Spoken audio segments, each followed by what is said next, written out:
नमस्कार, आप सभी का मेरी साइंस क्लास में स्वागत है। आज हम बात करेंगे प्रकाश के बारे में।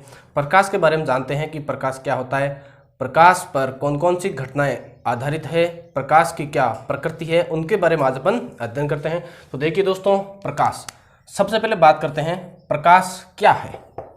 देखिए, प्रकाश एक प्रकार का क्या है, ऊर्जा है। प्रकाश एक प्रकार की ऊर्जा है जो हमारे नेत्र की दृष्टि की संवेदनशीलता के लिए क्या है, उत्तरदायी है। जो हमारे नेत्र की दृष्टि की संवेदनशीलता के लिए क्या है, उत्तरदायी है। या मैं कह सकता हूँ प्रकाश एक प्रकार की तरंग है जो विद्युत चुंबकीय तरंग है। प्रकाश एक प्रकार क्या है, विद्युत चुंबकीय तरंग है।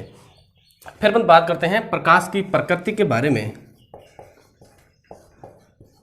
देखिए, प्रकाश है वो दो प्रकार की प्रकृति है। पहले तो अपन कहते हैं प्रकाश तरंग प्रकृति, दूसरी है प्रकाश की कणीय प्रकृति। प्रकाश है वो कुछ वैज्ञानिक तरंग प्रकृति को मानते हैं, कुछ वैज्ञानिक प्रकाश की कणीय प्रकृति को मानते हैं। देखते हैं अपन तरंग प्रकृति में क्या होता है और कणीय प्रकृति के अंदर क्या होता है। देखिए, जो भी प्रकाश की परावर्तन है, अपवर्तन है, व्यतिकरण है, ध्रुवण है, ये सभी घटनाएं किस पर आधारित है, प्रकाश के तरंग पर। प्रकाश के तरंग पर कौन कौन सी घटनाएं आधारित है, एक तो अपनी है परावर्तन, दूसरी है अपवर्तन है, ध्रुवण है। ये सभी घटनाएं किस पर आधारित है, प्रकाश की तरंग प्रकृति पर।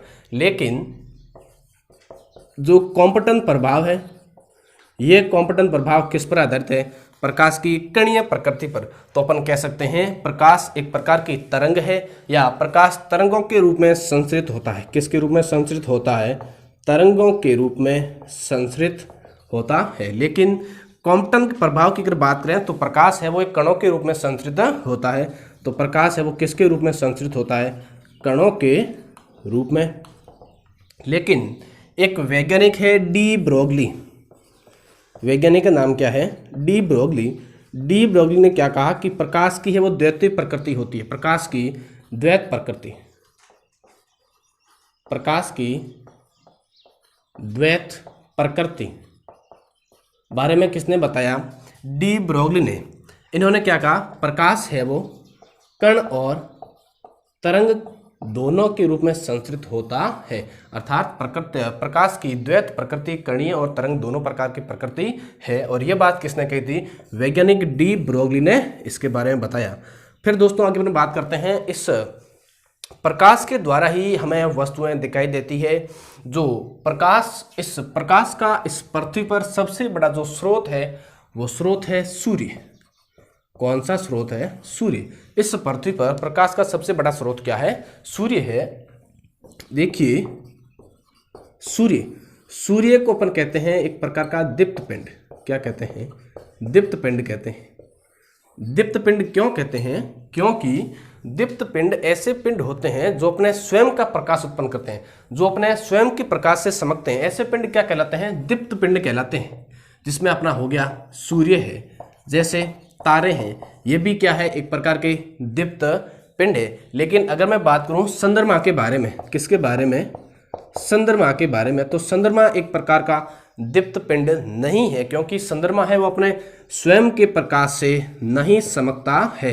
यह सूर्य का प्रकाश जब चंद्रमा पर पड़ता है तब चंद्रमा क्या होता है, चमकता है। तो चंद्रमा एक प्रकार क्या है, अदीप्त पिंड है। अदीप्त पिंड क्यों है, इसका मैंने आपको कारण बता दिया है, क्योंकि चंद्रमा अपन स्वयं के प्रकाश से नहीं चमकता है, इसलिए चंद्रमा क्या है, एक प्रकार का अदीप्त पिंड है। अब देखिए दोस्तों, जो हमारा सूर्य का प्रकाश होता है, वह सूर्य का प्रकाश कहाँ पर पहुँचता है, पृथ्वी पर पहुँचता है। अगर मैं जो सूर्य की प्रकाश की साल की बात करूँ, किसकी बात करूँ, प्रकाश की साल या प्रकाश का जो वेग है, वो वेग कितना है, 3 इंटू 10⁸ मीटर प्रति सेकेंड। यह है निर्वात माध्यम में। किसमें, निर्वात में जो प्रकाश का वेग है वो वेग कितना है, 3 इंटू 10⁸ मीटर प्रति सेकेंड। ये तो होगी साल की बात। फिर अपन बात करते हैं जो सूर्य की जो प्रकाश की किरण है, उस प्रकाश की किरण में कितने रंग मौजूद होते हैं, 7 रंग। जो हमारी प्रकाश की किरण है वो प्रकाश की किरण कितने रंगों से मिलकर बनी होती है, 7 रंगों से। या अपन कह सकते हैं सूर्य की प्रकाश में कितने रंग पाए जाते हैं? 7 रंग। अब देखिए इन 7 रंगों में से वैसे तो अपन को सूर्य की किरण है वो हाँ वाइट दिखती है। क्यों दिखती है? क्योंकि उसमें 7 रंगों का क्या है? समूह है। अगर अपन यही 7 रंग अलग अलग देखने के लिए क्या करते हैं? एक स्पेक्ट्रम किसका प्रयोग करते हैं? स्पेक्ट्रम के माध्यम से अपन इन रंगों को देख सकते हैं। देखिए दोस्तों, जो हमारा जो 7 रंग होते हैं, यह रंग या फिर कोई प्रकाश की किरण किसी वस्तु पर पड़ती है या किसी वस्तु पर आपतित होती है तो उस वस्तु के द्वारा इनमें से कुछ रंगों को क्या किया जाता है? अवशोषण किया जाता है और कुछ रंगों को क्या किया जाता है? परावर्तन किया जाता है। जैसे माना कि ये कोई किरण आई, अब इस किरण में से ये जो वस्तु है वो कुछ रंगों को क्या कर लेगी? अवशोषित कर लेगी और कुछ रंगों को क्या कर देगी? वापस परावर्तित कर देगी।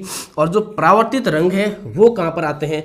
हमारी आँखों पर। कहाँ पर पड़ते हैं? हमारी आँखों पर। और आँखों का जो प्रतिबिंब है वो कहाँ पर बनता है? रेटिना पर बनता है। और रेटिना के द्वारा दृष्टि संवेदनाएं उत्पन्न होती है और इन दृष्टि संवेदनाओं के द्वारा ही अपन वस्तु को देख पाते हैं। जैसे माना कि मुझे यह वस्तु है वो लाल रंग की दिखाई देती है। कौन से रंग की दिखाई देती है? लाल रंग की। तो लाल रंग की वस्तु के देखने का कारण क्या है कि जो प्रकाश की किरण आ रही है, इस किरण के अंदर 7 रंग है और इन 7 रंगों में से इस वस्तु ने क्या किया है? ओनली फॉर केवल और केवल लाल रंग का ही परावर्तन किया है। कौन से रंग का परावर्तन किया है? लाल रंग का। और लाल रंग का परावर्तन करने के कारण ये वस्तु हमें किस रंग की दिखाई देती है? लाल रंग की। ठीक है, जो वस्तु जिस रंग का परावर्तन करेगी उसी रंग की अपन को वस्तु दिखाई देगी। जैसे ये वस्तु लाल है, क्यों है? क्योंकि इसने लाल रंग का क्या किया है? परावर्तन किया है। दूसरी बात, हमें वस्तु काली दिखाई देती है।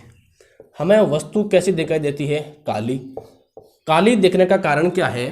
क्योंकि जो प्रकाश आ रहा है, इस प्रकाश में से इस वस्तु के द्वारा 7 रंगों को अवशोषित कर लिया गया है।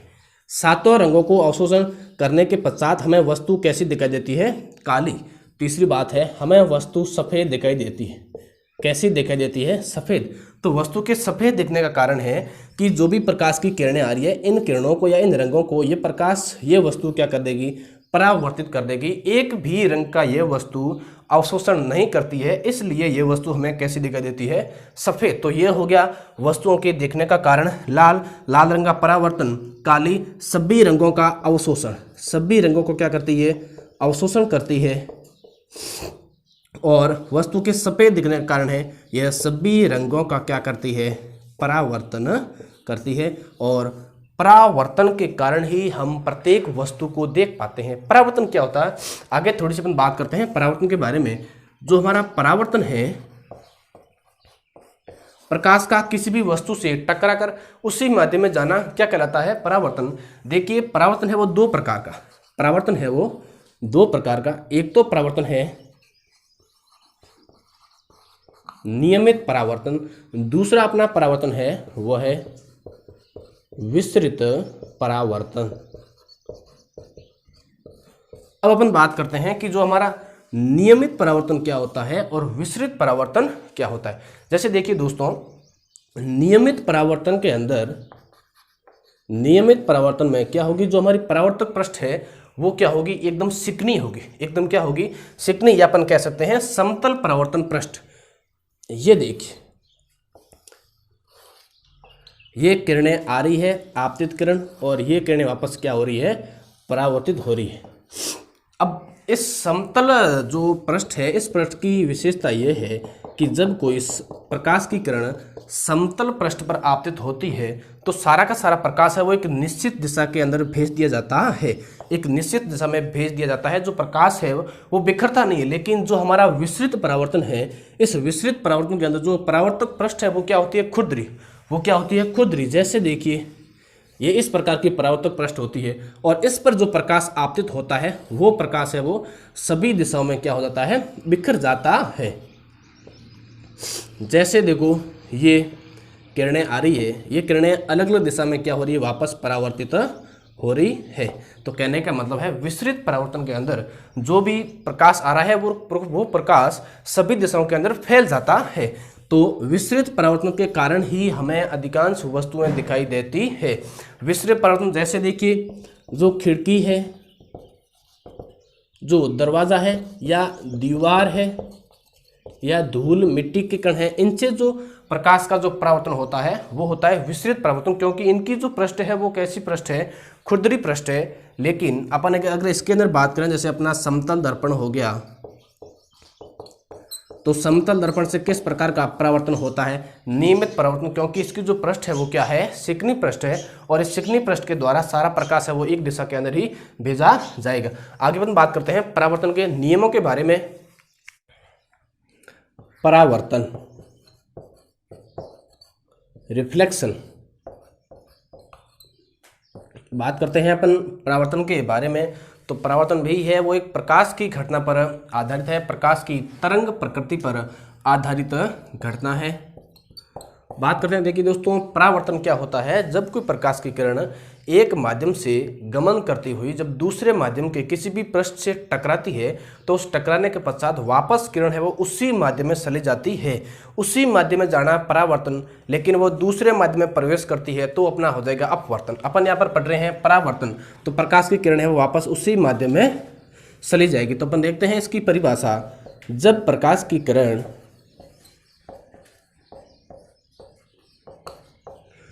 प्रकाश की किरण एक माध्यम में गमन करती हुई, जब प्रकाश की किरण एक माध्यम में गमन करती हुई दूसरे माध्यम के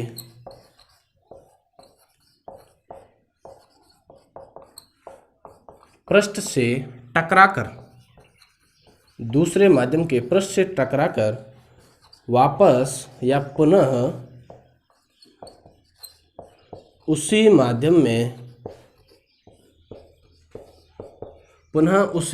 में चली जाती है।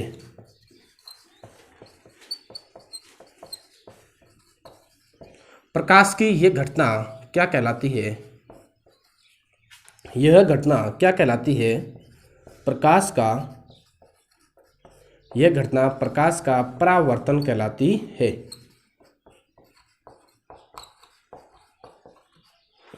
प्रकाश का परावर्तन कहलाती है। जैसे देखिए, माना कि ये कोई एक समतल पृष्ठ है और इस पृष्ठ पर यह कोई प्रकाश की किरण आपतित हुई है। आपतन के पश्चात अपन क्या कह रहे हैं, जिस ये इस माध्यम में आ रही, आगे वाले माध्यम में प्रवेश नहीं करेगी, जो दूसरे माध्यम की पृष्ठ है इस पृष्ठ से टकराकर वापस उसी माध्यम में चली जाती है। प्रकाश की यह घटना क्या कहलाती है, प्रकाश का परावर्तन कहलाती है। इसको अपन मानते हैं अभिलंब, इसको अपन क्या देते हैं, अभिलंब देते हैं।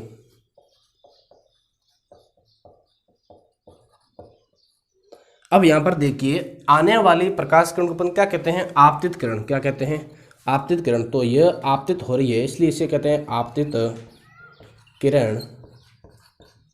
यह अपना हो गया अभिलंब, और वापस टकरा कर जाने वाली किरण क्या कहलाती है, परावर्तित किरण।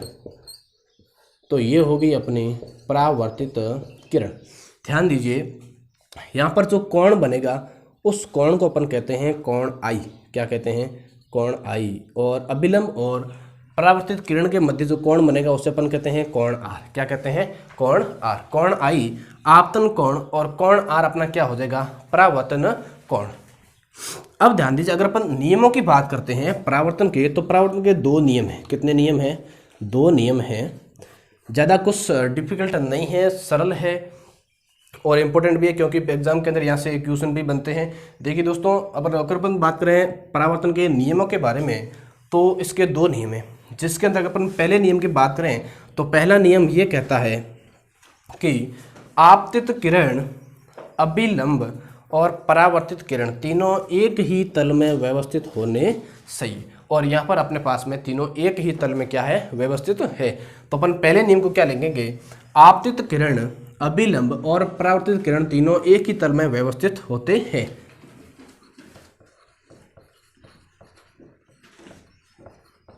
आपतित किरण,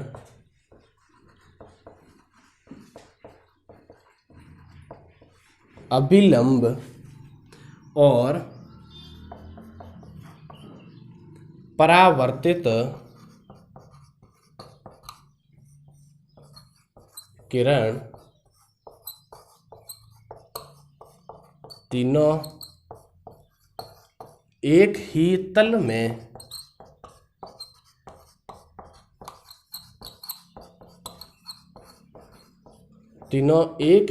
में व्यवस्थित होते हैं।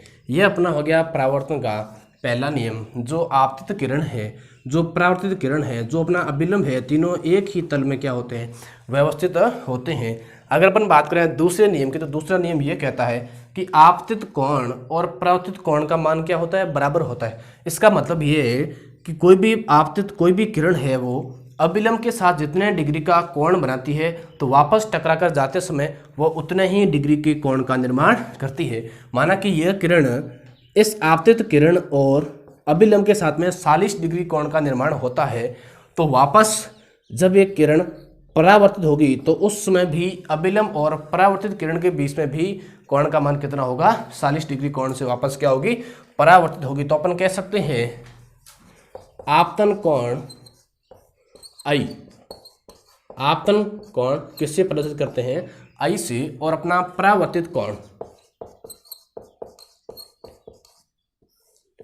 परावर्तित कोण किससे दर्शाते हैं, आर से। दोनों का मान क्या होता है, बराबर।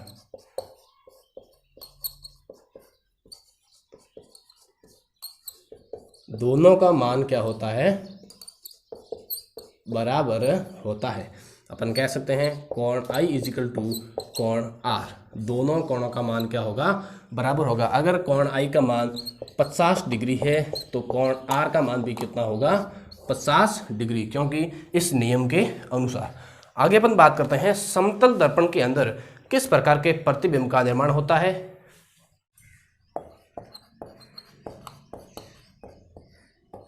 समतल दर्पण में प्रतिबिंब,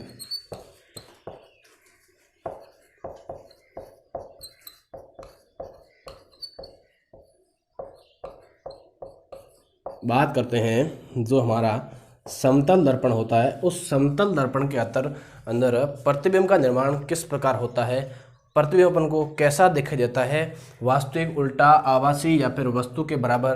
तो इसके अंदर बात करते हैं समतल दर्पण में प्रतिबिंब। देखिए दोस्तों, जो अपना समतल दर्पण अपन कह सकते हैं एक प्रकार से अपना मुंह देखने का दर्पण, उस दर्पण के अंदर प्रतिबिंब कैसा बनता है, आभासी। कैसा बनता है प्रतिबिंब, आभासी। दूसरी स्थिति इसके अंदर यह है कि हमारा जो दायां भाग है वो कहाँ चला जाएगा, बाईं ओर, जो बायां भाग है वो दाईं ओर दिखाई देगा। स्थिति है वो चेंज हो जाएगी। जो हमारा दायां भाग कहाँ जाएगा, बाईं ओर, और हमारा जो बायां भाग है वो कहाँ जाएगा, दाईं ओर। ये चेंज क्यों होता है या इसका जो उल्टा क्यों होता है, इसको भी अपन कारण समझेंगे। तो प्रतिबिंब किस प्रकार का बनता है, आभासी बनता है। दायां भाग बाईं ओर, बायां भाग दाईं ओर। अगली बात है, जो प्रतिबिंब बनता है वो वस्तु के बराबर। प्रतिबिंब कैसा बनता है, वस्तु के बराबर। जैसे बाहर दर्पण से वस्तु है, वैसी की वैसी वस्तु दर्पण के अंदर ही आपको दिखाई देगी। और तीसरी बात है इसके अंदर, जो प्रतिबिंब है, दर्पण और बिंब के बीच में जितनी दूरी है उतनी ही दूरी आपको प्रतिबिंब के अंदर नजर आएगी। तो अपन कह सकते हैं